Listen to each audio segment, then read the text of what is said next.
So yesterday we've already seen two sports projects, and in a way this one is a perfect continuation of that story, as our project is another one of the venues that was created for the Olympic and Paralympic Games in London in 2012.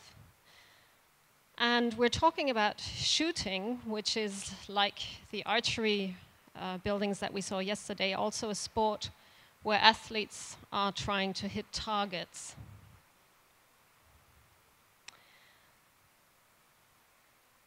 London won the bid to host the Olympic Games because they had a concept in which they proposed to make a lot more temporary buildings than any other previous Olympic Games. And there's a little graph to the right at the top where you can see how many temporary buildings and temporary seats Sydney, Athens, and Beijing had. And the one to the right is London, and you can see that they have as many temporary seats as the three previous Olympics together. So this is an image of the Olympic Park. It's before construction was completed. And I made some colorful circles around some buildings. The red ones are the ones that have by now disappeared, like the basketball arena or the water polo. The orange ones are those that were considerably altered to the after Olympic use, which is, for example, the stadium and the aquatic center by Zaha Hadid. And then there's a little yellow circle at the horizon, and you can sense a little white dot inside, and this is our buildings. You're looking south here across the Thames, and it's a different site in Woolwich, but also pretty central.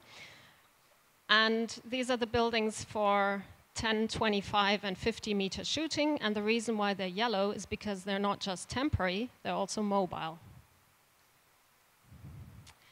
Now, I'm not sure how many of you have seen a shooting competition. I have to confess that I didn't know that shooting was an Olympic discipline before we started working on this. And I've learned a lot since then, but the first thing that I noticed was that you expect something maybe a bit backwards, that you think of military, but actually when you look at the athletes, they have the same sort of colorful and festive colors like all the other athletes at the Olympics.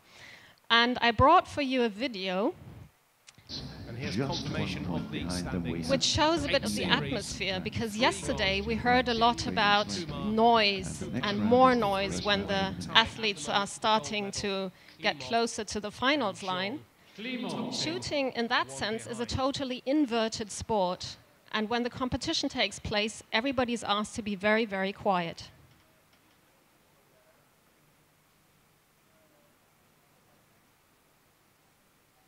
Attention.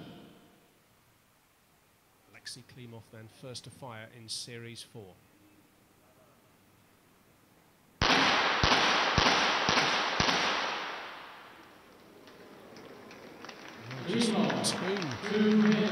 So as a spectator, you don't get the same sort of rise of attention. You don't get the noise. It's very quiet, and you can almost sense how the athletes focus.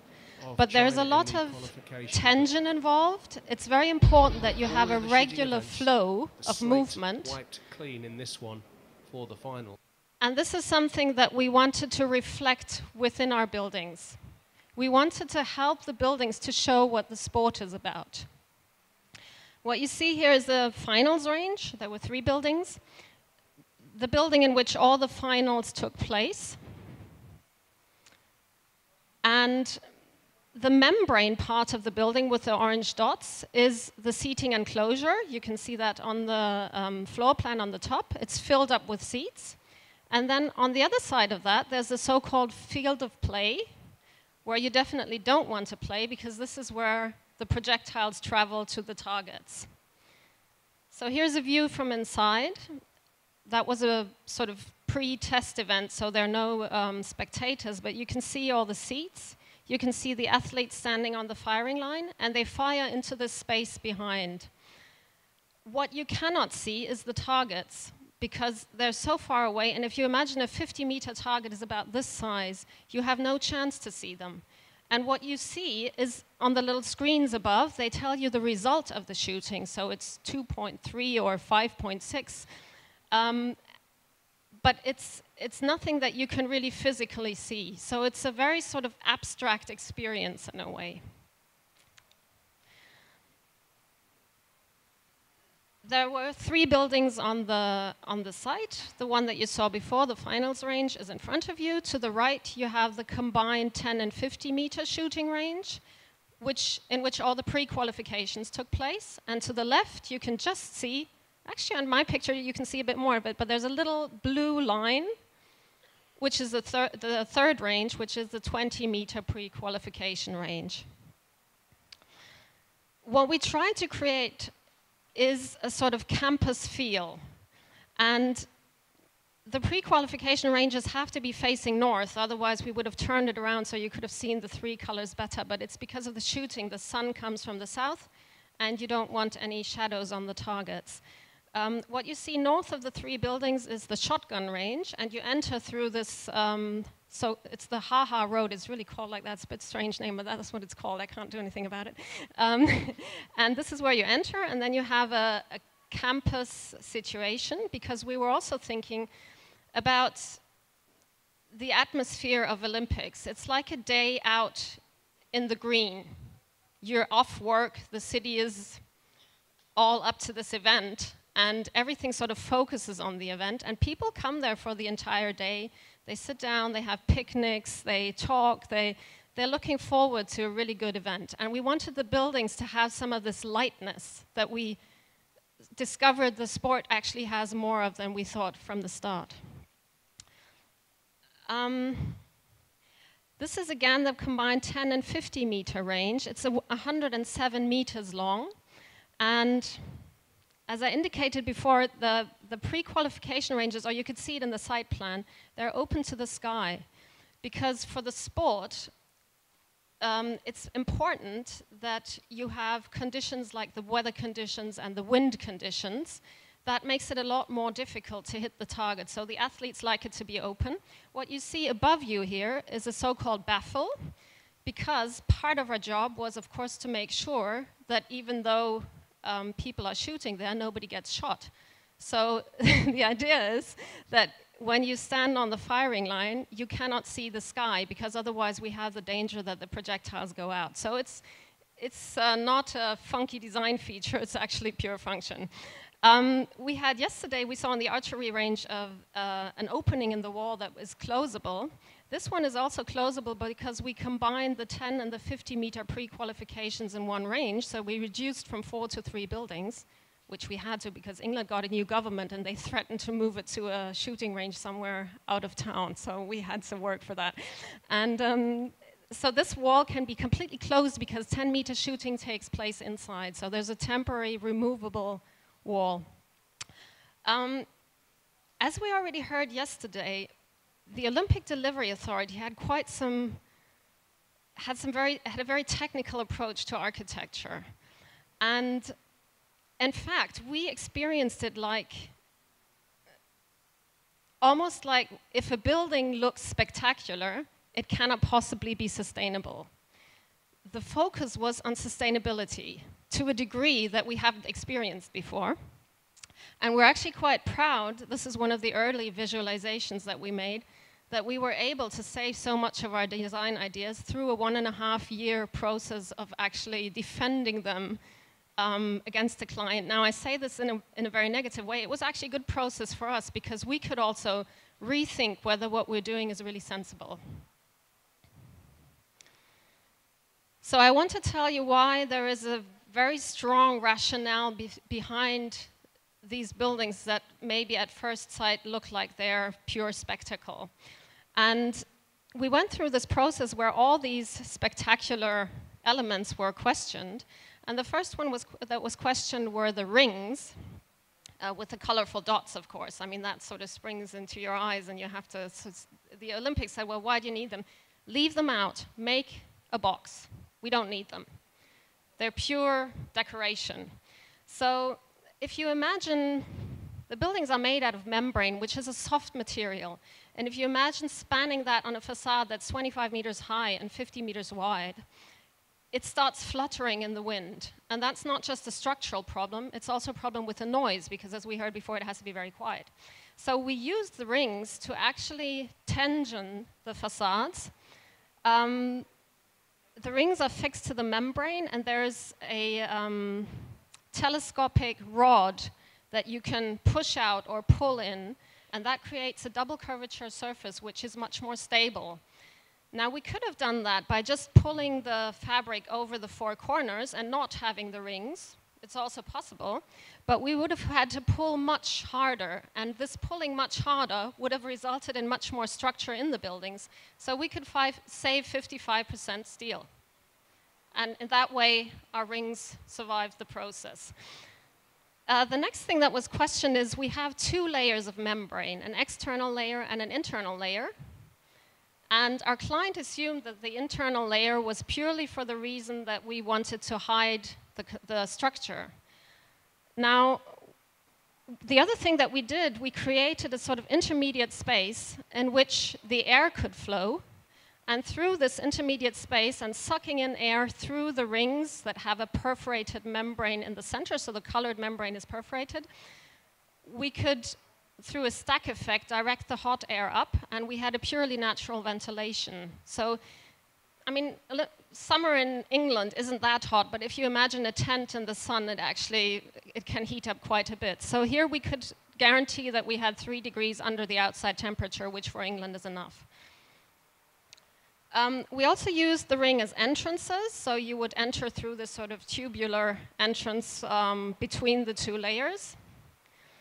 And we used a fabric that was semi-transparent. We did that to ensure that you needed less artificial light, so we would use less energy. But again, it was a negotiation between the structural capability of the fabric, which makes it more dense, and the light transmittancy. So we had to sort of negotiate between that. But it gave the buildings, even when you're inside, you can still feel what's happening outside. I mean, you can hear the rain like today, but you can also see if the sun sort of is covered by a cloud. So it's very much a sort of light external experience. So as you can see, there's a lot of technical rationale behind this, what at first sight might look at pure spectacle. We use the dots for air intake, we use them for tensioning of the double curvature, and we use them as entrances. I said in the beginning that our buildings are mobile. This was actually an extra task that was added to our design task somewhere along the way. So we had to go through all the parts that we were using in the building and make sure that they are demountable. So rather than, we could never glue anything, it had to be demountable again. And we used a lot of parts that are actually from the temporary buildings industry that we could return to the temporary buildings industry. And as far as I know, it's the only Olympic venue from London that actually physically has been reused. The 2 orange bits have been reused this summer in Glasgow for the Commonwealth Games. The part that's going to Surrey is still in storage, but it was bought by an equestrian center, so that makes a lot of sense to me. It's 107 meters long, and you can do horse riding in there without getting wet when it's raining. So it's still in storage, but it might go up again. The same for the one that's going to Cornwall, which is destined to be used for some type of event.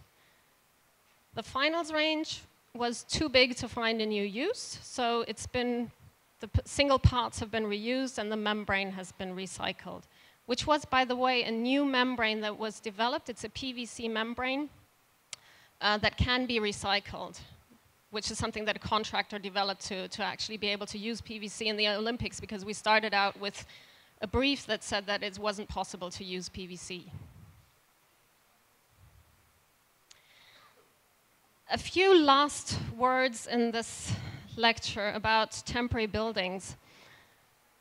We've been dealing for 1.5 years with this temporary building, which is quite unusual. You don't, normally as an architect, you expect your buildings to stay for at least 100 years, or if you walk through some cities in Italy, you might expect them to stay for 500 years. And this dealing with this temporality of architecture led to us to sort of start to question what we know about architecture and what we consider as architecture. We think architecture is something that stays there for 100 years. Now, I think we all know that in architecture we have to go through radical changes. We are, as architects, one of the main players in CO2 production. And if you think about the fact that the production of concrete produces more CO2 every year than all the air traffic in the world, I think it becomes very clear that we are major players in this game and we really have to think about how to change it. One of the ideas that we have is really to question the temporality of architecture, because our society is becoming more and more mobile and the requirements are changing much quicker. And I think we need an answer, and as much as I love tradition, I mean, I'm a trained architectural historian myself, I think we have to start just thinking from a totally different position. And I think one possible position is to say maybe we need to create architecture that is more adaptable to new requirements, that is more light, and maybe more temporary. Thanks a lot. If you want to know more, follow us on Facebook or Twitter.